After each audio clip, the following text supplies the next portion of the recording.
find her not guilty. Yeah, excellent! Lisa, okay, now that your name is cleared, right? Do you want to go out with me? Yeah. Okay, great, excellent. All right, everybody, lambada! That's all the time we have for this week. Until then, good night, party on! Lambada!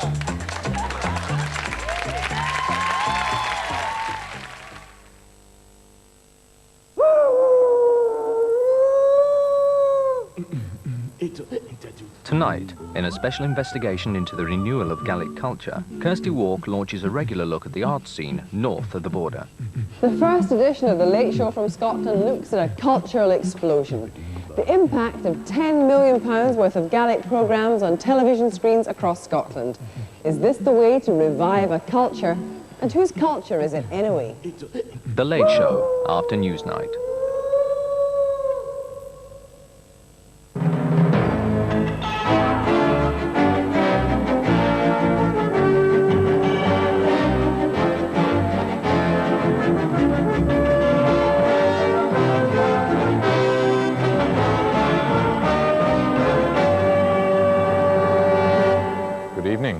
The Germans did what most of the rest of Europe has been asking them to do for months and cut interest rates today, a little at least.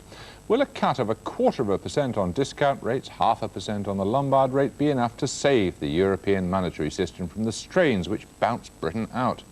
The EC Vice President, Sir Leon Brittan, thinks it doesn't change much but proves the need for a European central bank.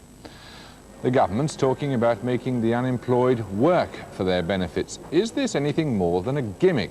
We report on workfare schemes abroad and from an unemployment centre in Great Yarmouth where the suggestion hasn't gone down well. All I want is a proper job. I've got 3 kids under 4. I just want to support them. Right?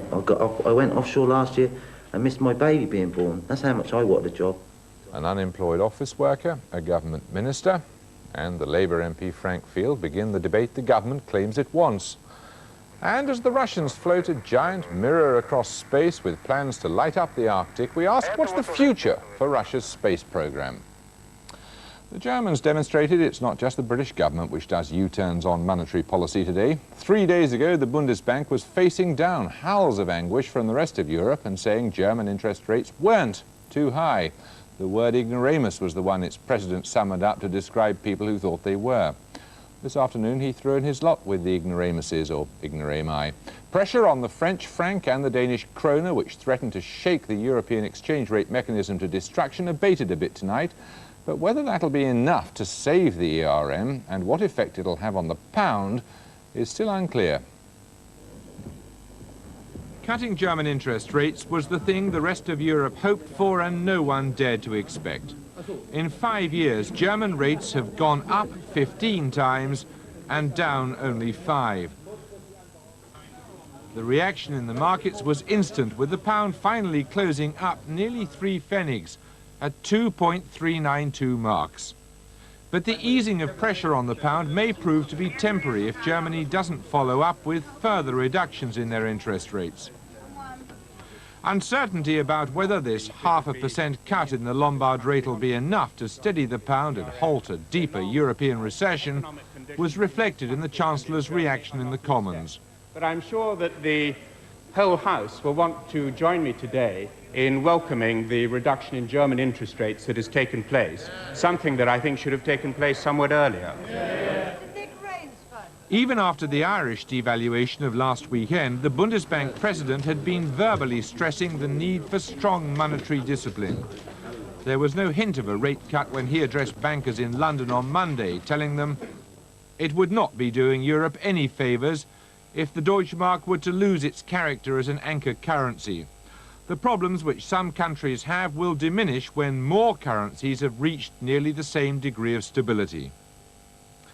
Well, regardless of today's cut, there are still grave concerns being expressed as to whether the ERM can survive in its present form.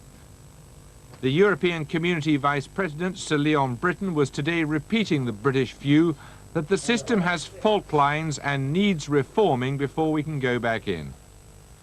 The Chancellor still thinks Britain isn't yet ready to return to the ERM.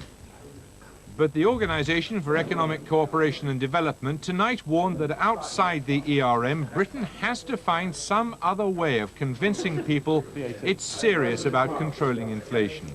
The implication is that the government hasn't yet succeeded in doing so. Well, while the news of a rate cut brought sighs of relief from the central banks of France and Denmark, the Bundesbank's decision to act today wasn't simply out of concern for the difficulties of European currencies, the other European currencies. The Germans have harsh economic realities to face at home, as Christopher Gunnis reports. With today's move, the Bundesbank has put at risk its most valuable asset, a reputation for independence. German law theoretically insulates the bank from government policy by charging it with protecting the mark from inflation regardless of Bonn's wishes. This concern over inflation has historical roots. Its antecedent is the hyperinflation of the 20s. But though such fears would be ill-founded today, the zealousness with which Bundesbank officials protected its independence has led to ill-conceived agreements with